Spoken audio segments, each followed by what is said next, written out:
پھر اللہ سبحانہ تعالیٰ فرماتے ہیں هو الذی، وہ اللہ وہ ذات ہے، خلقکم جس نے پیدا کیا تم کو، من نفس واحدہ ایک ہی جان سے، مراد آدم علیہ السلام ہے، اس لیے کہ ان کو انسان اول اور ابو البشر کہا جاتا ہے۔ وجعل منہا، اور بنایا اس سے، زوجہا اس کا جوڑا، مراد حوا ہیں جو آدم علیہ السلام کی زوج بنی۔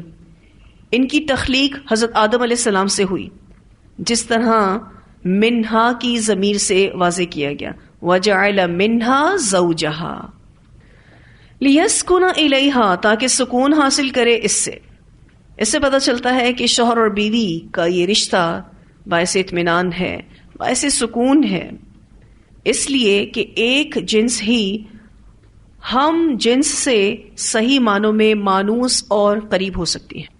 انسان ہی انسان سے مانوس ہو سکتا ہے، اگر آسان الفاظ میں یہ بات کہی جائے تو انسان ہی انسان کے قریب ہو سکتا ہے، اور سکون قربت کے بغیر ناممکن ہے۔ آپ کو کسی بھی ریلیشن میں سکون کب فیل ہوتا ہے؟ جب اس ریلیشن شپ میں قربت ہوتی ہے، محبت ہوتی ہے، اور شوہر اور بیوی کا یہ رشتہ اتنا اسپیشل ہے کہ تمام محبتوں پر فوقیت پا لیتا ہے۔ شوہر اور بیوی کی جو محبت ہے، اس جیسی محبت کوئی اور نہیں ہے۔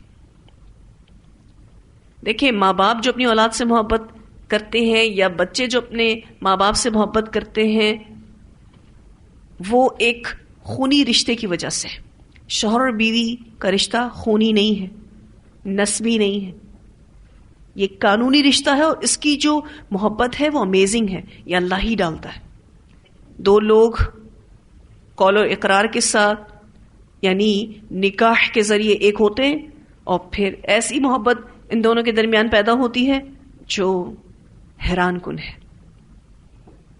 اللہ سبحانہ تعالیٰ فرماتے ہیں هو الذی خلقکم من نفس واحدۃ وجعل منها زوجها لیسکن الیہا۔ اس لیے یہ بات واضح ہوئی کہ شوہر اور بیوی کا رشتہ عیاشی کے لیے نہیں ہے، ایک دوسرے کو سکون دینے کے لیے ہے۔ یہاں ایک سبق ہم سب خواتین لے لیں کہ اگر ہم شادی شدہ ہیں تو ہم اپنے شوہروں کے لیے سکون کا باعث ہوں، اور اگر ہم میں سے جو غیر شادی شدہ ہیں وہ آئندہ جب شادی کے بندھن میں بندھیں تو اپنے زوج کے لیے سکون کا باعث ہوں، کمفرٹیبل ہوں، کیونکہ یہ اس رشتے کی خاصیت ہے، یہ اس رشتے کی ڈیمانڈ ہے۔ لیسکن الیہا، فلما، پھر جب، تغشاہا، اس نے ڈھانپ لیا اس کو، یعنی جب شوہر کا تعلق قائم ہوا، جسمانی تعلق کی بات ہو رہی ہے لیکن اشارے کنائے میں بات کی جا رہی ہے۔ فلما تغشاہا، پھر جب اس نے یعنی شوہر نے ڈھانپ لیا اس کو یعنی بیوی کو، حملت، اس نے اٹھایا، حملن، حمل، خفیفن، ہلکا، یعنی جب شوہر بیوی کا تعلق قائم ہوتا ہے تو اسے یعنی بیوی کو ہلکا سا حمل ہو جاتا ہے۔ اس کو خفیف اس لیے کہا گیا ہے کہ حمل کی ابتدا میں عورت کو کوئی تکلیف محسوس نہیں ہوتی، کچھ فیلنگز ہی نہیں ہوتی کہ پریگننسی ٹھہر گئی ہے، کیونکہ حمل کا آغاز نطفے سے ہوتا ہے، اور وہ نطفہ پھر لوتھڑا بنتا ہے، اور پھر وہ بوٹی بنتا ہے، لیکن عورت اس وقت میں گرانی محسوس نہیں کرتی، ہیوی فیل نہیں کرتی، بہت خفیف ہوتی ہے یہ ارلی پریگننسی، یعنی حمل کے جو ابتدائی دن ہوتے ہیں وہ بہت ہلکے پھلکے ہوتے ہیں، اس میں پریگننسی فیل ہی نہیں ہوتی۔ اللہ سبحانہ تعالیٰ فرماتے ہیں حملت حملن خفیفن، اس نے اٹھایا حمل ہلکا، فمرت بھی، پس چلتی رہی ساتھ اس کے، یعنی وہ کچھ عرصہ اسی حالت میں رہتی ہے، یعنی پریگننسی کو وہ برڈن فیل نہیں کرتی ہے، بہت ہلکا پھلکا سا وہ ٹائم پیریڈ ہوتا ہے۔ فلما، پھر جب، اثقلت، وہ بوجھل ہو گئی، یعنی اس کے پیٹ میں جب بچہ بڑا ہو جاتا ہے دعوا اللہ، دونوں نے پکارا اللہ کو. کن دونوں نے؟ شوہر اور بیوی نے. ربہما، جو رب ہے ان دونوں کا. اب شوہر اور بیوی جیسے جیسے ولادت کا وقت قریب آتا ہے دل میں خطرات محسوس کرتے ہیں، توہمات محسوس کرتے ہیں. ٹھیک ہے جی. جوں جوں ولادت کا وقت قریب آتا ہے والدین کے دل میں خطرات اور توہمات پیدا ہونا شروع ہو جاتے ہیں، اور انسانی فطرت میں ہے کہ خطرات میں وہ اللہ کی طرف رجوع کرتا ہے، خوب ساری اللہ سے دعائیں کرتا ہے، اور اسی کا یہاں ذکر کیا جا رہا ہے. دعوا اللہ ربہما، دونوں نے پکارا اللہ کو جو رب ہے ان دونوں کا. اب وہ کیا دعا کر رہے ہیں؟ لئن، البتہ اگر، آتیتنا، دیا تو نے ہم کو، صالحن، تندرست سالم بچہ، لنکونن من الشاکرین، تو یقیناً ہم ہوں گے شکر کرنے والوں میں سے. وہ اللہ تعالیٰ سے دعائیں کرتے ہیں دونوں شوہر اور بیوی کہ اللہ تعالیٰ اگر آپ نے ہمیں بالکل صحیح اور سالم بچہ دے دیا تو ہم آپ کے شکر گزار رہیں گے، یعنی ہم شکر گزاری کا وعدہ کرتے ہیں. بات ہو رہی تھی توحید کی، اچانک سے ٹاپک بالکل چینج ہو گیا. ایسا کیوں؟ ایسا اس لیے کہ یہاں پر اللہ سبحانہ تعالیٰ اہل کفر اور اہل شرک کو ان کی جاہلانہ جرت پر وارن کر رہے ہیں، تنبیہ کر رہے ہیں کہ وہ اللہ کے ساتھ غیروں کو شریک بنانے کی جرت کیسے کر سکتے ہیں، کیسے ان کی عقلیں یہ بات قبول کرتی ہے. دیکھو اللہ تعالیٰ نے تمہیں نفس واحد سے پیدا کیا، اس نے تمہارے لیے زوج بنایا جس سے تم سکون حاصل کرتے ہو. وہ اللہ ہی ہے جو یہ سب کچھ کرنے والا ہے. دیکھو پھر تمہاری بیوی کو حمل ٹھہر جاتا ہے اور اتنا خفیف حمل ہوتا ہے. اور ویسے بھی آپ دیکھیے کہ یہ پریگننسی ایک ماں کے لیے خوشگوار حمل ہے، اس لیے بھی جتنا وہ بوجھل ہوتی بھی جاتی ہے وہ اس میں اوفینڈ نہیں ہوتی، بیزار نہیں ہوتی، اس لیے بھی اس کو خفیف حمل کہا گیا. دیکھو پھر اللہ تعالیٰ تمہاری بیوی کو حمل دیتا ہے، اس کا یہ حمل اس کے لیے کتنا خوشگوار ہے کہ وہ برڈن فیل نہیں کرتی ہے. پھر جب وہ برڈن فیل کرتی بھی ہے، یعنی اب وہ ہیوی فیل کر رہی ہے، بچہ بڑا ہو چکا ہے اس کے پیٹ میں، تم دونوں اللہ تعالیٰ سے کیسی دعائیں کرتے ہو، کیسا اللہ تعالیٰ کو کہتے ہو کہ ہم آئندہ کبھی ناشکری نہیں کریں گے اگر آپ نے ہمیں صحیح سالم بچہ دے دیا، یعنی ہم آپ کے ساتھ کبھی شرک نہیں کریں گے. شکر گزاری کا کیا مطلب ہے یہاں پر؟ اللہ تعالیٰ آپ کے ساتھ کبھی شرک نہیں کریں گے، یہ بچہ آپ ہی دے رہے ہیں، آپ ہی اس کو پیدا کرنے والے ہیں.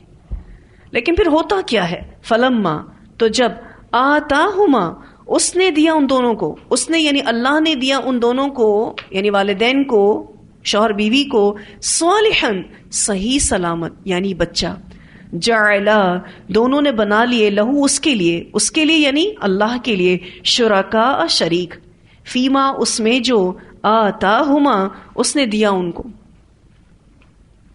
جیسے ہی اللہ سبحانہ تعالیٰ نے صحیح سلامت بچہ دے دیا تو وہ دونوں کہنا شروع کر دیتے ہیں یہ تو ہمارے بتوں اور معبودوں کی کرم نوازی ہے.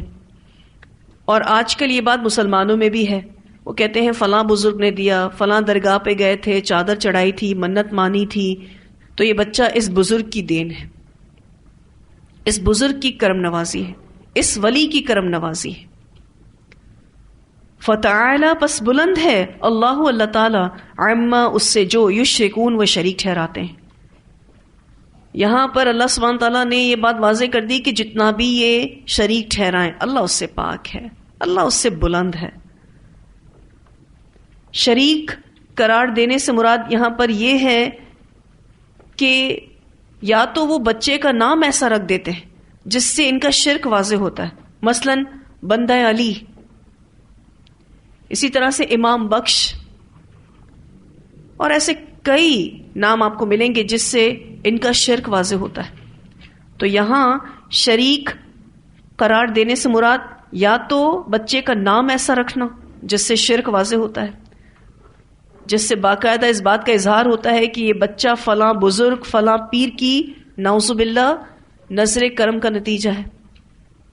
یا پھر اپنے عقیدے کا اظہار کرتے ہیں لوگ کہ ہم فلاں بزرگ کی قبر پر گئے تھے، وہاں ہم نے چادر چڑھائی تھی، مجاوروں کو ایک دیگ کھلائی تھی، تو ہماری منت پوری ہو گئی اور نتیجے میں یہ بچہ ہمیں ملا ہے. یا پھر کسی مردہ کے نام پر نظر و نیاز کرتے ہیں، یا پھر باقاعدہ بچے کو قبر پر حاضری کے لیے لے کر جاتے ہیں. بچے کو بھی بتایا جاتا ہے اس کے بڑے ہونے تک کہ تم فلاں بزرگ کی دین ہو. یہ شرک عام ہے مسلمانوں میں. اللہ تعالیٰ فرماتے ہیں جب بچہ پیٹ میں تھا اس عورت کے، شوہر بیوی خوب رچ کے دعائیں کر رہے ہیں، کیونکہ ان کو پتا ہے کہ کوئی بھی مسہیپ ہو سکتا ہے، کوئی بھی خطرہ درپیش ہو سکتا ہے، بہت سارے وہم ان کو آ رہے ہوتے ہیں. تو اللہ تعالیٰ سے بڑے بڑے پرومسز کرتے ہیں، لَنَكُونَنَّ مِنَ الشَّاكِرِينَ، بس ہمیں صحیح سلامت بچہ مل جائے. جیسے ہی بچہ ملا وہاں شرک شروع ہو گیا، وہاں نافرمانیاں شروع ہو گئی. یہاں تو شرک کی بات ہو رہی ہے، دیگر نافرمانیاں بھی شروع ہو جاتی ہیں. جب پریگننسی کے وہ ٹف ٹائم سے عورت گزر جاتی ہے، زندگی اور موت کے درمیان ہوتی ہے عورت، بڑے وعدے کرتی ہے اللہ تعالیٰ سے فرما برداری کے، اب تو اللہ تعالیٰ ایسی زندگی گزاروں گی، ویسی زندگی گزاروں گی. اور جیسے وہ بچہ پیدا ہو گیا، پھول جیسا بچہ ہاتھ میں آ گیا، بس پھر کون اللہ تعالیٰ نعوذ باللہ. دوسری جو خواہش نفس ہے اس میں پڑھ کر اللہ تعالیٰ کی نافرمانی ہو رہی ہے. پھر برتھ ڈیز بھی سیلیبریٹ ہو رہی ہیں، اور پھر بہت ساری چیزیں ہو رہی ہیں. بچوں کو لباس بھی ایسے الٹے سیدھے پہنائے جا رہے ہیں، پھر کوئی خیال نہیں رکھا جاتا. نافرمانی بھی کیا ہے؟ شرک ہے. کیونکہ اگر آپ اپنے نفس کے غلام ہیں، اللہ کی بات کو پیچھے کرتے ہیں، اپنے نفس کو آگے کرتے ہیں، تو یہ بھی شرک ہے. پھر یہ سوال کیوں پوچھے جاتے ہیں کہ جی برتھ ڈیز منانا حلال ہے یا حرام؟ ان کو اٹینڈ کرنا، وہاں پر جا کر کھانا حلال ہے یا حرام؟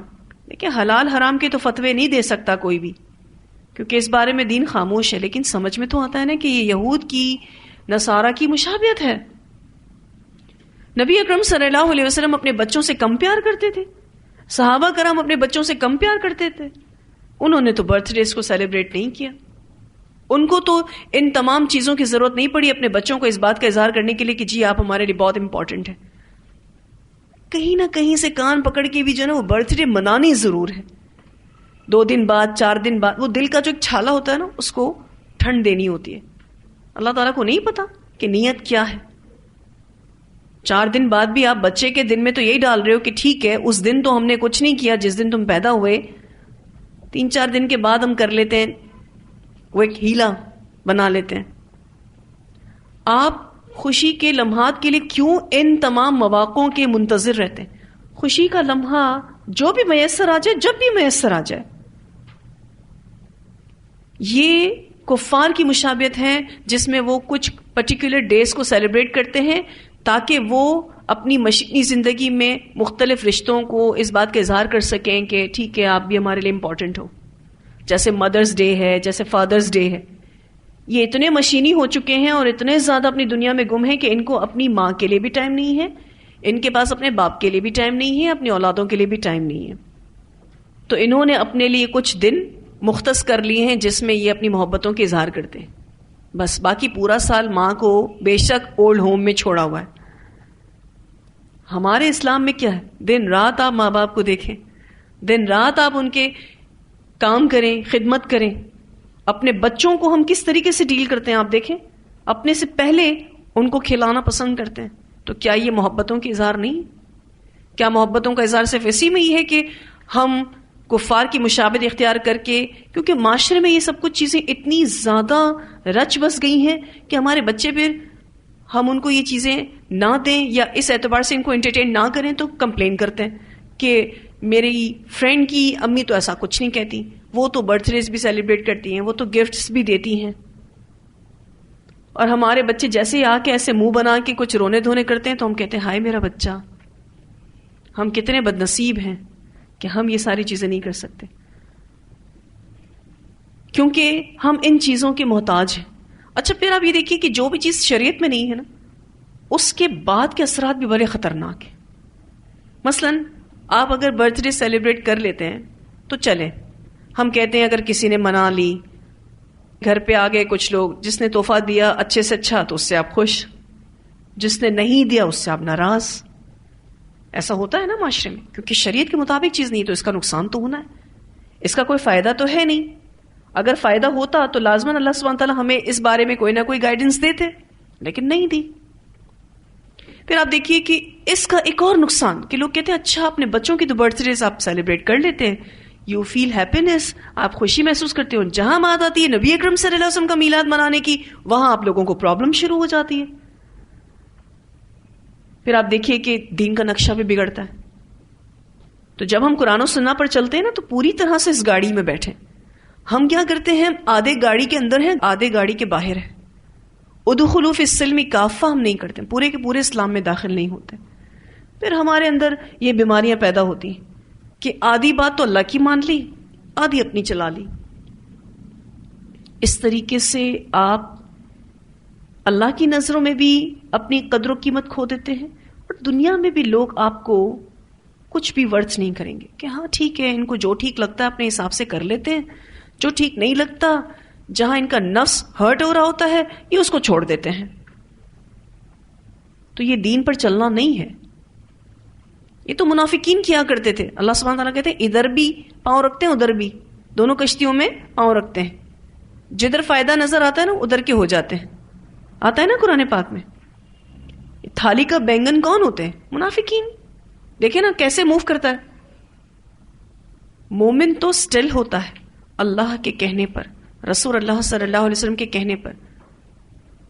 وہ اللہ اور اس کے رسول کے اطاعت میں کوئی کمپرومائز نہیں کرتا، اور ان چھوٹی چھوٹی چیزوں میں اپنے ایمان کا سودا نہیں کرتا.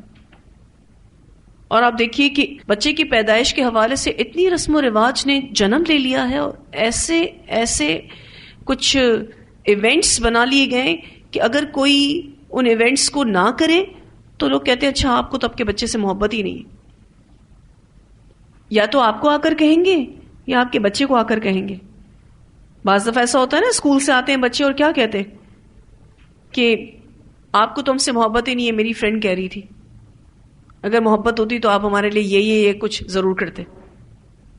تو ہمیں ہمارے بچوں کی ٹریننگ اس اعتبار سے کرنی ہے کہ ان کو محبت کے جو صحیح معنوں میں دعوے ہیں وہ ایکسپلین کرنے کہ بیٹا محبت صحیح معنوں میں یہ ہے.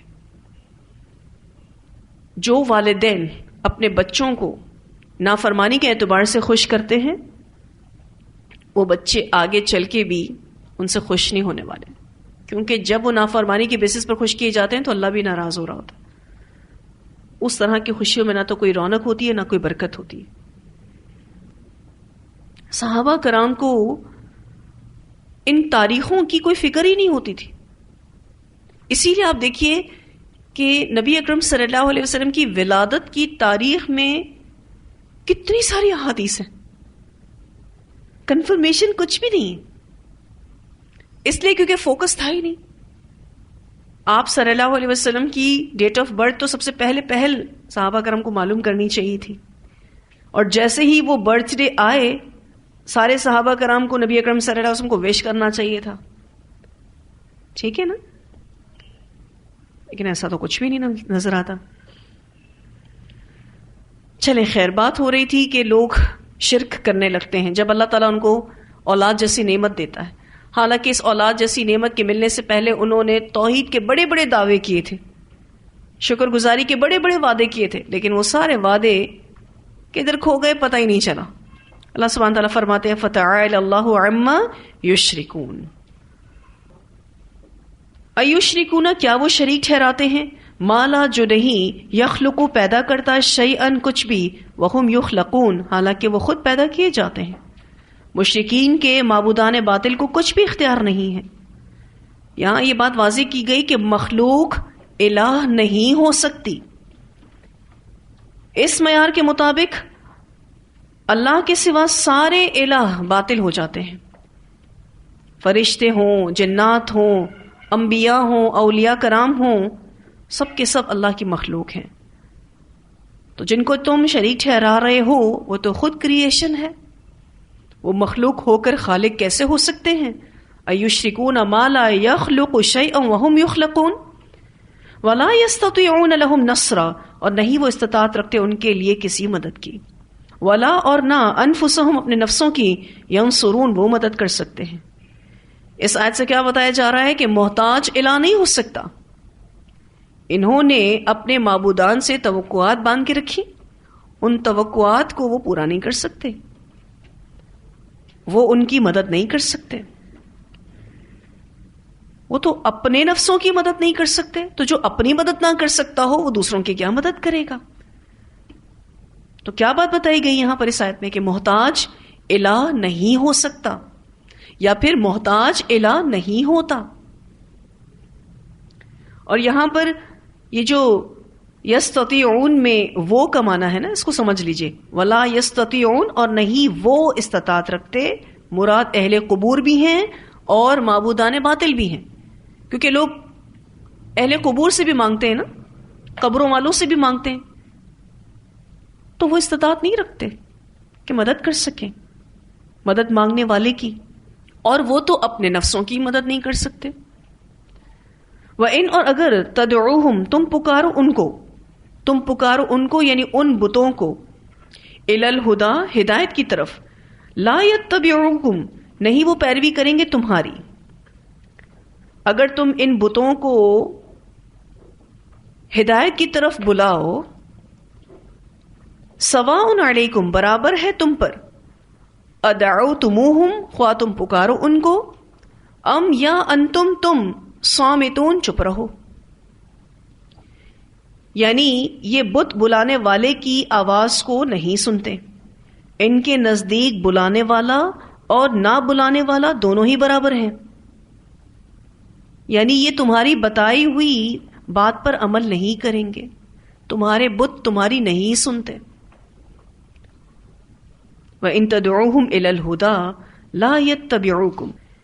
ایک اور معنی بھی اس حصے کا کیا جاتا ہے، وہ یہ کہ اگر تم انہیں پکارو رہنمائی کے لیے کہ وہ تمہیں راستہ دکھائیں، تو وہ تمہاری طرف توجہ ہی نہیں کر سکیں گے، تمہیں کوئی جواب نہیں دے سکیں گے. دونوں اعتبار سے آیت کے اس حصے کا معنی آپ کو پتا ہونا چاہیے. پہلا معنی کیا ہے کہ یہ بت بلانے والے کی آواز سنتے ہی نہیں، ان کے نزدیک بلانے والا اور نہ بلانے والا دونوں برابر ہے. اور دوسرا معنی کیا ہے کہ اگر تم انہیں پکارو رہنمائی کے لیے، تم ان سے رہنمائی مانگو، تم ان سے ہدایت مانگو کہ وہ تمہیں راستہ دکھلائیں، تو وہ تمہیں جواب نہیں دے سکتے، وہ تمہاری طرف توجہ ہی نہیں کر سکتے. سواء علیکم، برابر ہے تم پر، ادعوتموہم، خواہ تم پکارو ان کو، ام انتم صامتون، یا تم چپ رہو. ان الذین، بے شک وہ ہستیاں، تدعون، جنہیں تم پکارتے ہو، من دون اللہ، اللہ کے سوا، عباد، بندے ہیں، امثالکم، تمہاری طرح. اب یہاں پر عباد سے مراد وہ معبودان باطل ہیں جن میں انبیاء ہیں، جن میں فرشتے ہیں، جن میں جنات ہیں. کیونکہ اس طرح کے جو معبود لوگوں نے بنائے ہیں وہ کیا ہیں؟ سب اللہ کے بندے ہیں. اسی لیے اللہ سبحانہ تعالیٰ یہاں فرما رہے ہیں ان الذین تدعون من دون اللہ عباد امثالکم. ایکچولی یہ دوسری قسم کے الہ ہیں. ایک الہ تو پتھروں کے ہوتے ہیں نا، اور یہ دوسری قسم کے الہ ہیں، یعنی انبیاء، بزرگ جو فوت ہو چکے ہیں، جنہیں لوگ حاجت روا، مشکل کشا سمجھتے ہیں. کیونکہ پتھر کے بتوں کے لیے عباد کا لفظ نہیں آتا، اصنام کا لفظ آتا ہے. ٹھیک ہے، یہاں پر اللہ تعالیٰ کیا کہتے ہیں؟ عباد امثالکم، یعنی جن نبیوں کو، جن اولیاء کرام کو، جن فرشتوں کو، جن جنات کو تم نے الہ بنا رکھا ہے، وہ تو اللہ کے بندے ہیں تمہاری ہی طرح. فدعوہم، پس پکارو ان کو. اگر ابھی بھی انہیں کو پکارنا ہے، تم کو لگتا ہے کہ یہ تمہاری پکار سنتے ہیں، تو پکار لو ان کو. اچھا، یہاں حکم نہیں دیا جا رہا، یہاں یہ کہا جا رہا ہے پکار کر دیکھ لو. فَلْيَسْتَجِيبُوا لَكُمْ، پھر چاہیے کہ وہ بھی جواب دیں تم کو. وہ انبیاء جو فوت ہو چکے ہیں، وہ اولیاء جو فوت ہو چکے ہیں، جن کو تم یہ سمجھ کے پکارتے ہو کہ وہ تمہاری بات سنتے ہیں، تو ان کو پکار کر دیکھ لو. پھر ان کو بھی تو جواب دینا چاہیے. ان کنتم صادقین، اگر ہو تم سچے، اگر تم اپنے دعوے میں سچے ہو کہ وہ عبادت کے لائق ہیں، وہ مدد مانگنے کے لائق ہیں، وہ کچھ اختیار رکھتے ہیں، تو ان کو بھی تمہاری پکار کا جواب دینا چاہیے. فَلْيَسْتَجِيبُوا لَكُمْ إِن كُنتُمْ صَادِقِينَ. الہم کیا ان کے لیے ارجلن ایسے پاؤں ہیں یمشون بہا کہ وہ چلتے ہیں ان کے ساتھ. کیونکہ مشرکین مکہ نے جو اپنے بت بنا رکھے تھے نا تو ان کے پاؤں بھی باقاعدہ بنائے تھے, ہاتھ بھی بنائے تھے, آنکھیں بھی بنائی تھیں, کان بھی بنائے تھے. تو اللہ سبحانہ تعالیٰ فرماتے ہیں الہم ارجل یمشون بہا, کیا ان کے لیے ایسے پاؤں ہیں, کیا وہ چلتے ہیں ان کے ساتھ. تم نے ان کے پاؤں اگر بنا بھی دیے ہیں تو کیا وہ ان کی مدد سے ایک قدم چلنے کی سکت رکھتے ہیں, کیونکہ انہوں نے اس طرح کا ڈیزائن کیا تھا نا اپنے بت کو.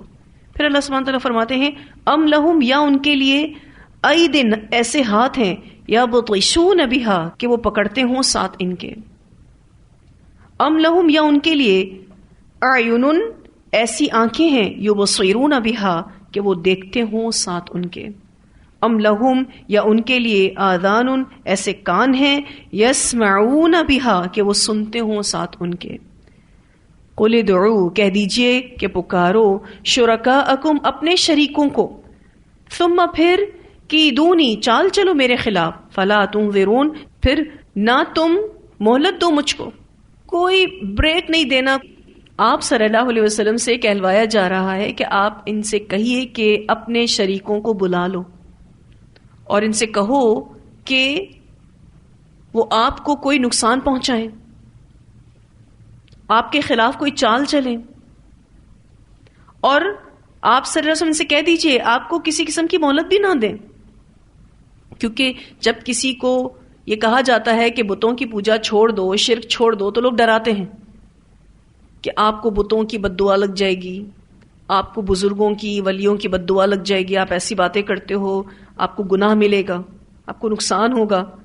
تو اللہ سبحانہ تعالیٰ نے نبی اکرم صلی اللہ علیہ وسلم سے یہاں کہلوا دیا کہ آپ ان سے کہہ دیجئے کہ ٹھیک ہے اپنے تمام شریکوں کو بلا لو, مجھے نقصان پہنچانے کے لیے میرے خلاف چالے چل لو, مجھے کوئی مہلت بھی نہ دو, دیکھ لو تمہارے یہ معبودان باطل میرا کوئی نقصان کر سکتے یا نہیں. پھر اللہ سبحانہ تعالیٰ فرماتے ہیں اِنَّ بے شک ولی اللہ, میرا مددگار اللہ ہے, الذی جس نے نزل الکتاب اتاری ہے کتاب, وَهُوَ يَتَوَلَّى الصَّالِحِينَ اور وہی دوست رکھتا ہے نیک لوگوں کو. آپ ان سے کہہ دیجئے کہ میرا مددگار اللہ ہے. اور کون سا اللہ؟ الذی نزل الکتاب, اللہ سبحانہ تعالیٰ کا تعارف بھی کروایا, وہ اللہ جس نے مجھ پر کتاب نازل کی ہے, اور وہ اللہ جو صالحین کا بھی مددگار ہے, صالحین کا بھی دوست ہے, وَهُوَ يَتَوَلَّى الصَّالِحِينَ. پھر اللہ سبحانہ تعالیٰ فرماتے ہیں وَالَّذِينَ تَدْعُونَ اور وہ لوگ تم پکارتے ہو جن کو من دونی اس کے سوا, لا يستطيعون نصركم نہیں وہ استطاعت رکھتے تمہاری مدد کی, ولا انفسهم ينصرون اور نہ اپنے نفسوں کی وہ مدد کر سکتے ہیں. وہی سیم بات ہے جس کا ذکر ہم پیچھے کر چکے ہیں کہ جو اپنی مدد آپ کرنے پر قادر نہ ہو وہ بھلا دوسروں کی مدد کیا کر سکتا ہے. وَإِن تَدْعُوهُمْ اور اگر تم پکارو ان کو إِلَى الْهُدَى ہدایت کی طرف, لا يسمعوا نہیں وہ سنیں گے. اگر تم ان سے ہدایت طلب کرو یہ تمہیں جواب نہیں دیں گے, تم ان کو اپنی کوئی بات بتانا چاہو یہ تمہاری بات پر عمل نہیں کریں گے. وہی والی بات جو ہم نے ابھی پیچھے پڑھی ہے, جو بات ہم نے آیت نمبر 197 اور 198 میں پڑھی ہے, وہی بات آیت نمبر 192 اور 193 میں بھی ہم پڑھ چکے ہیں. الحمدللہ اس کا ذکر ہم کر چکے ہیں. وَتَرَاهُمْ اور تم دیکھو گے ان کو, يَنظُرُونَ کہ وہ دیکھ رہے ہیں, الیک آپ کی طرف, وَهُمْ حالانکہ وہ لا يُبْصِرُونَ نہیں وہ دیکھ پاتے. ان بتوں کو اگر آپ دیکھیں تو ایسا لگتا ہے کہ وہ آپ کو دیکھ رہے ہیں, لیکن اللہ سبحانہ تعالیٰ فرماتے ہیں وَهُمْ لَا يُبْصِرُونَ. کتنی بہترین آیات ہیں جس سے توحید کو واضح کیا گیا. الحمدللہ آج ہم اپنے لیسن کو یہیں تک رکھیں گے, انشاءاللہ سورہ کو اگلی کلاس میں مکمل کریں گے. اتنی آیات کی ہم تلاوت سن لیتے ہیں. قل لا أملك لنفسي نفعا ولا ضرا إلا ما شاء الله ولو كنت أعلم أعلم الغيب لاستكثرت من الخير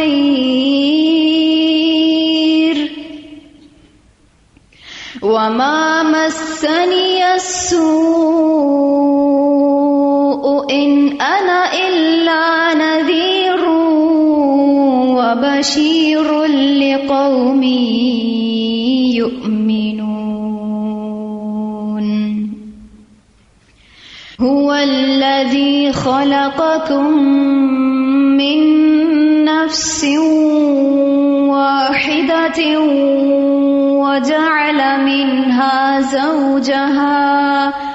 وجعل منها زوجها ليسكن إليها فلما تغشاها حملت حملا خفيفا فمرت به فلما أثقلت دعوا الله ربهما لئن آتيتنا صالحا لنكونن من الشاكرين فلما آتاهما صالحا جعلا له شركاء فيما آتاهما فتعالى الله عما يشركون أيشركون ما لا يخلق شيئا وهم يخلقون ولا يستطيعون لهم نصرا ولا أنفسهم ينصرون وإن تدعوهم إلى الهدى لا يتبعوكم سواء عليكم أدعوتموهم أم أنتم صامتون إن الذين تدعون من دون الله عباد أمثالكم فادعوهم فليستجيبوا لكم إن كنتم صادقين ألهم أرجل يمشون بها أم لهم أيدي يبطشون بها أم لهم أعين يبصرون بها أم لهم آذان يسمعون بها قل ادعوا شركاءكم ثم كيدون فلا تنظرون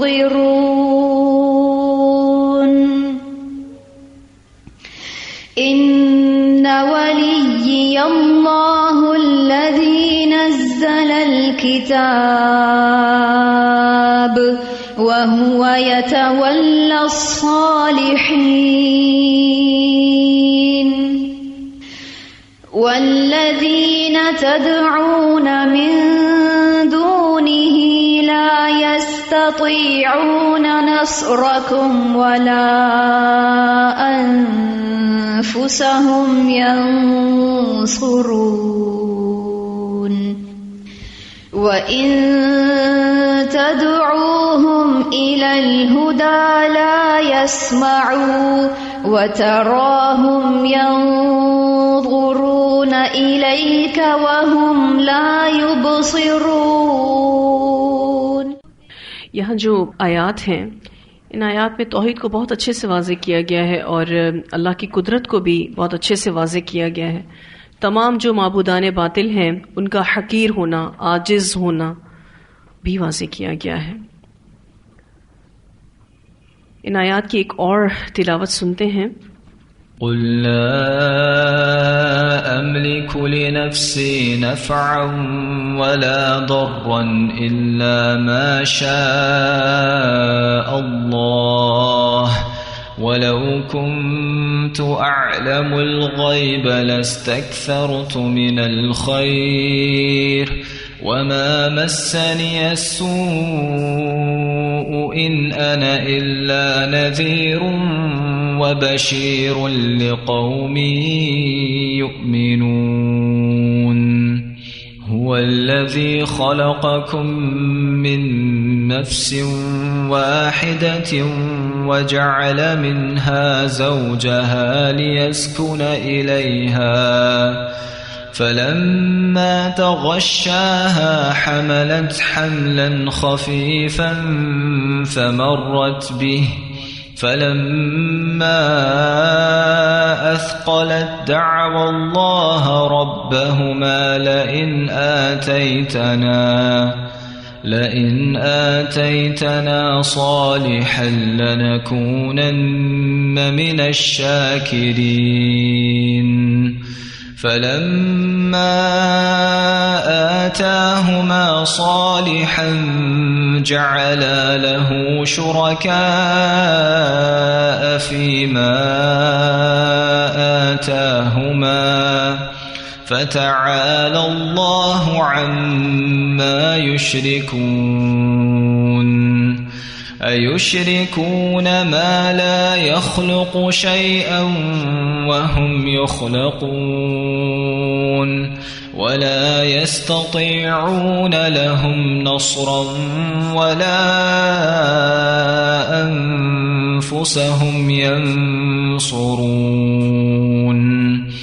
وإن تدعوهم إلى الهدى لا يتبعوكم سواء